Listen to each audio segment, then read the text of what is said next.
Hi friends, welcome to my channel Nisha Krishnan. ഇന്ന് നമ്മൾ ചെയ്യാൻ പോകുന്നത് ബോഡി ക്ലെൻസിങ്ങിൻ്റെ 7ാമത്തെ ഡേ പ്രാക്ടീസാണ്. 21 ഡേ പ്രാക്ടീസിൽ 7ാമത്തെ ഡേ നമ്മൾ കംപ്ലീറ്റ് ചെയ്യാൻ വേണ്ടി പോവാണ്. അപ്പോൾ നമ്മൾ പ്രാക്ടീസിലേക്ക് കടക്കുകയാണ്.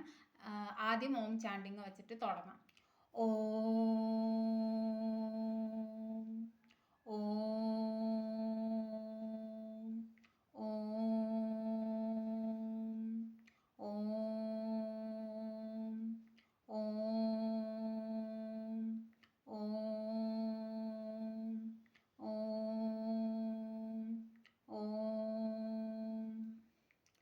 ഇനി നമുക്ക് ഏതെങ്കിലും ദൈവത്തിൻ്റെ ഒരു നാമം വെച്ച് ചൊല്ലാം.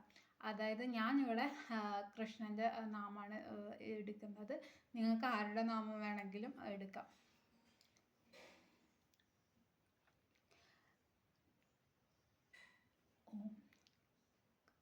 കൃഷ്ണ രാധേ കൃഷ്ണ രാധേ കൃഷ്ണ രാധേ കൃഷ്ണ രാധേ കൃഷ്ണ രാധേ കൃഷ്ണ രാധേ കൃഷ്ണ രാധേ കൃഷ്ണ രാധേ കൃഷ്ണ രാധേ കൃഷ്ണ രാധേ കൃഷ്ണ രാധേ കൃഷ്ണ രാധേ കൃഷ്ണ രാധേ കൃഷ്ണ രാധേ കൃഷ്ണ. ഇനി നമുക്ക് അടുത്തതായിട്ട് ഒരു പ്രാണായാമം ചെയ്യാം. ഞാനിവിടെ ചെയ്യാൻ പോകുന്നത് അബ്ഡോമിനൽ ബ്രീത്തിങ് ആണ്. ജസ്റ്റ് നെഞ്ചിലും വയറിലും കൈ വയ്ക്കുക. നമ്മൾ ഇൻഹെയിൽ ചെയ്യുമ്പോൾ പുറത്തേക്ക് പുഷ് ചെയ്യുക, എക്സെയിൽ ചെയ്യുമ്പോൾ ഉള്ളിലേക്ക് തള്ളുക വയറിന്. Inhale, exhale, inhale, exhale, inhale, exhale, inhale, exhale. Okay, ഇനി നമ്മൾ ചെയ്യാൻ പോകുന്നത് നമ്മുടെ മൈൻഡിനെ അത്രയും സ്ട്രോങ് ആക്കാനുള്ള ഒരു എക്സസൈസാണ്.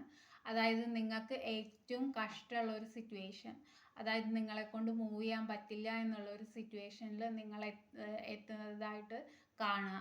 അതിൽ നിന്ന് നിങ്ങൾ ഓവർകം ചെയ്യുന്നതും അതിനോട് നിങ്ങൾ ചിരിച്ച് ബിഹേവ് ചെയ്യുന്നതുമായിട്ട് കാണുക. എന്ത് സിറ്റുവേഷൻ ആവാം, അത് നിങ്ങളുടെ ഇഷ്ടമാണ്, അത് മനസ്സിൽ കാണും.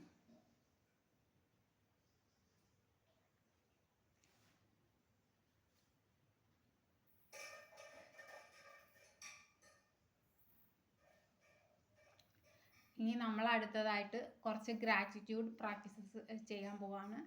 ഒന്നാമത്തത്, ഈ ജീവന് നന്ദി, പുതിയൊരു ദിവസം കാണിച്ചു തന്ന ദൈവത്തിന് നന്ദി, എൻ്റെ ആരോഗ്യത്തിന് നന്ദി, പിന്നെ എൻ്റെ ശ്വാസത്തിന് നന്ദി, എനിക്ക് ഫുഡ് എത്തിച്ചു തരുന്ന എല്ലാവർക്കും എൻ്റെ നന്ദി, ഈ ലോകം ഇത്രയും മനോഹരമാക്കിയ ദൈവത്തിന് നന്ദി. അങ്ങനെ എല്ലാത്തിനും നന്ദി പറയാം. എന്തൊക്കെയാണോ നിങ്ങൾ ഗ്രേറ്റ്ഫുൾ ആവുന്നത് അതിനൊക്കെ ഉള്ളു തുറന്ന് മനസ്സ് തുറന്ന് നന്ദി പറയാം, ഫീൽ ചെയ്ത് നന്ദി പറയാം. പിന്നെ രണ്ടാമത്തത് നമ്മൾ അഫർമേഷൻസ് പറയാണ്. ഞാനൊരു അബാൻഡൻറ്റ് പേഴ്സൺ ആണ്, ഞാൻ എന്നിലേക്ക് നല്ലതെല്ലാം അട്രാക്റ്റ് ചെയ്യും, എന്നിലേക്ക് ഞാൻ കൂടുതൽ പീസ് ക്രിയേറ്റ് ചെയ്യും, ഞാൻ എവിടെ പോയാലും ജോയ് ക്രിയേറ്റ് ചെയ്യും, ഫ്രീഡം എന്നുള്ളത് എൻ്റെ ബർത്ത് റൈറ്റ് ആണ്.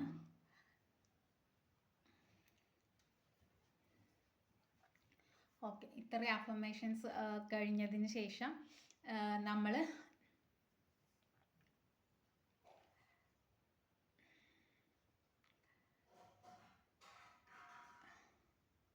കുറച്ച് നേരം പ്രസൻറ്റ് മൊമെൻറ്റിൽ ഇരിക്കുക. പ്രസൻറ്റ് മൊമെൻ്റാണ് നമുക്ക് എന്നും ഉള്ളത്. അല്ലാതെ ഇന്നലെ കഴിഞ്ഞു പോയതാണ്, നാളെ വരാനിരിക്കുന്നതേ ഉള്ളൂ. അപ്പോൾ അതിലൊന്നും ക്ലിങ് ചെയ്തിട്ടൊരു കാര്യമില്ല. അതുകൊണ്ട് നമ്മൾ പ്രസൻറ്റ് മൊമെൻറ്റിലിരിക്കാൻ പഠിക്കുക. പ്രസൻറ്റ് മൊമെൻറ്റിലിരിക്കാൻ എങ്ങനെയാണ് പഠിക്കേണ്ടതെന്ന് വെച്ച് കഴിഞ്ഞാൽ, നിങ്ങളുടെ ശ്വാസത്തിൽ ശ്രദ്ധിക്കുക. അപ്പോൾ നിങ്ങളുടെ ചിന്ത ഭാവിയിലേക്കും ഭൂതകാലത്തിലേക്കും പോകുന്നത് നിർത്തും.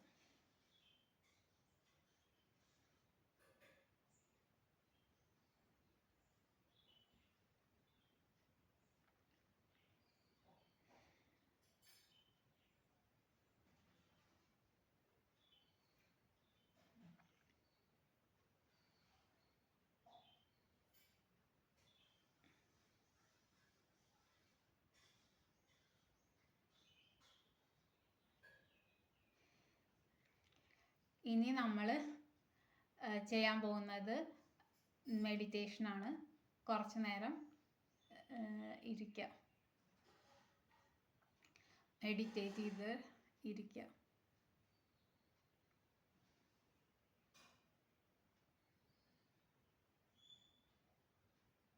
നിങ്ങളുടെ ഉള്ളിലെ സെൻസേഷൻസിന് ശ്രദ്ധിക്കുക. ഈ പ്രാക്ടീസിൽ നിന്ന് നിങ്ങൾക്ക് ഉണ്ടായിട്ടുള്ള മാറ്റം ശ്രദ്ധിക്കുക. നിങ്ങളുടെ ബോഡി ഒരുപാട് മാറിയിട്ടുണ്ടായിരിക്കും, അതിനെ ശ്രദ്ധിക്കുക.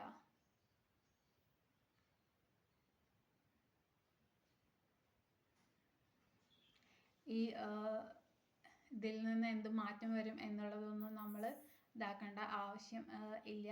അതൊക്കെ ദൈവത്തിൻ്റെ കയ്യിലാണ്. സോ എല്ലായ്പ്പോഴും നമ്മൾ റിസൾട്ട് എന്താണെന്ന് ചിന്തിക്കേണ്ട കാര്യമൊന്നുമില്ല. നമ്മൾ നമ്മുടെ ഭാഗം ചെയ്യുക.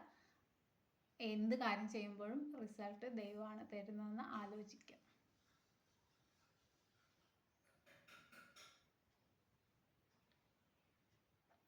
ഹാപ്പി ആയിരിക്കുക. അങ്ങനെ ദൈവം തരുന്ന റിസൾട്ടാണെന്ന് ആലോചിക്കുമ്പോൾ സ്ട്രെസ്സ് പകുതി കുറയും. അങ്ങനെ വരുമ്പോഴാണ് നമുക്ക് ഇതിൽ നിന്നൊക്കെ ഫലം ഉണ്ടാവുക. സോ